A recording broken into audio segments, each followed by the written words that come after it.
Narito na ang mga pinakanakakapangilabot na video sa buong daigdig na tsak hindi ka makakatulog sa gabing ito kapag ito'y napanood mo. Kaya't kung ready ka na, ano pang hinihintay mo? Tara na!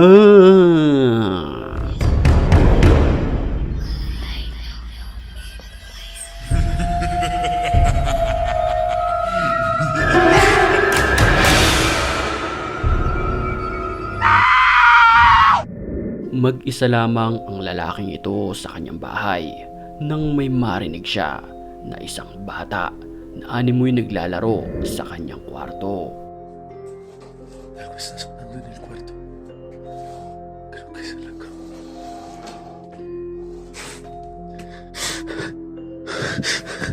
Kinunan niya ng video ang ilalim ng kanyang kama at dito nakita niya ang isang bata. Ito ay dahang-dahang naglalakad nang walang ano-ano'y. Bigla itong naglaho ng parang bula.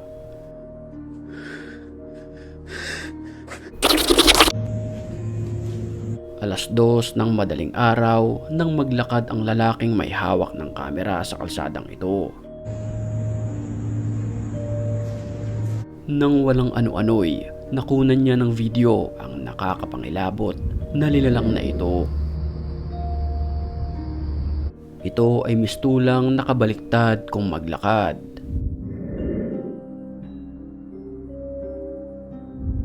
Sa kuha naman na ito ng CCTV na kumalat sa internet, makikita natin na may naglalakad na animoy maliit, mahaba ang buhok at nakaputi.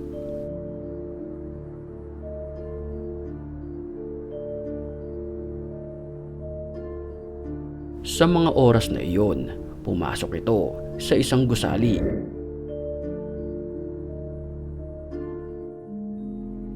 Makalipas ang ilang minuto, ito ay muling nasilayan ng CCTV. Makikita sa video na halos sumayad na sa sahig ang kanyang mga buhok.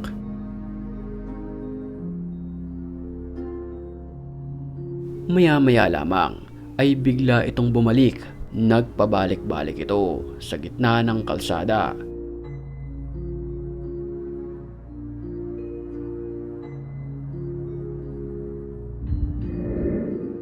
Habang nanonood ang batang ito sa telebisyon sa kanyang kwarto, pansinin natin ang pintuan.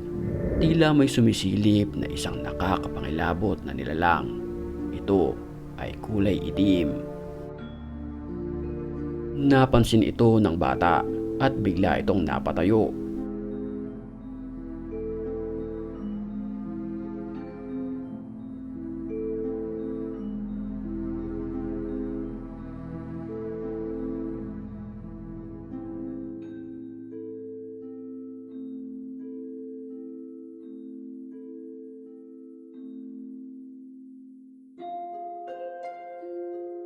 Maya-maya lamang ay biglang dumating ang kanyang nanay, pero wala naman itong napansin na kakaibang nilalang sa kanilang bahay. Creepy! Kumaripas naman ng takbo ang nagve-video na ito matapos niyang puntahan ang isang abandonadong gusali na kung saan ito ang kanyang nakita sa loob. ¿Cuál?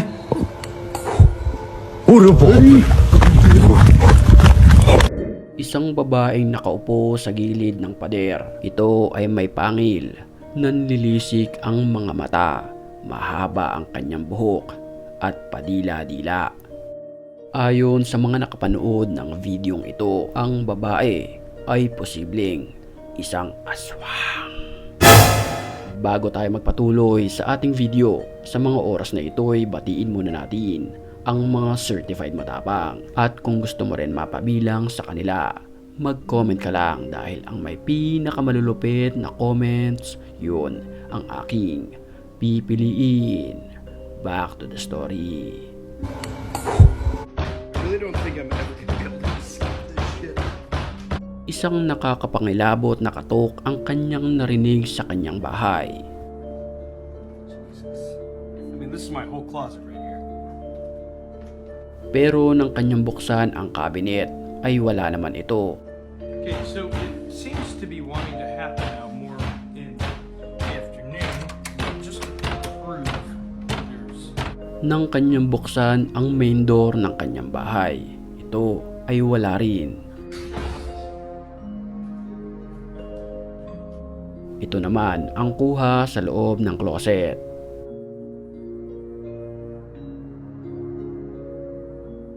Mapapansin na kusang bumukas ang pintuan sa gabing iyon.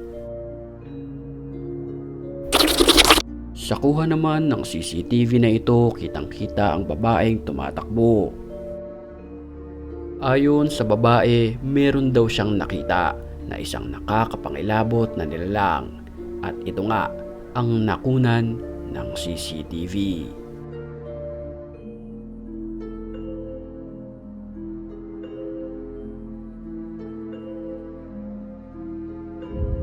Huling-huli sa kamera ang animoy tekbalang na naglalakad sa 10 oras ng hating gabi at ilang segundo pa lamang ay bigla itong naglaho ng parang bula.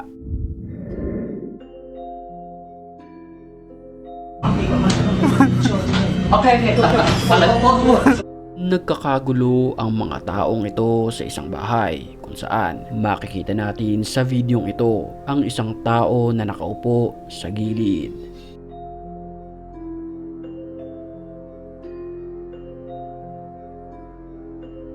Ayon sa ating nabasa, ang taong ito ay sinaniban ng masamang espiritu pero wala namang patunay kung ito ba ay totoo. Kayo na lamang humusga sa video na ito.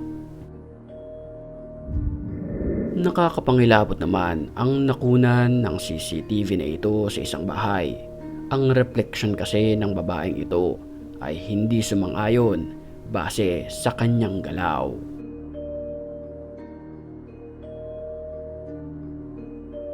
Ang refleksyon sa salamin ng babae ay biglang bumalik at iba na ang kanyang kinikilos.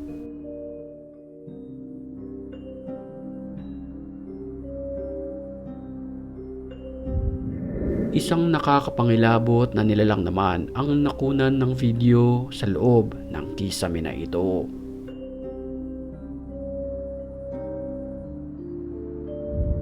Ito ay isang babae na puro sugat ang muka, kulay puti at talagang kikilabutan ka kapag ito'y nakita mo. Habang natutulog naman ang sanggol na ito, akalain mo ba naman na may makukunan ang CCTV nito na isang nakakapangilabot na nilalang na tila sumisilip sa kanyang crib.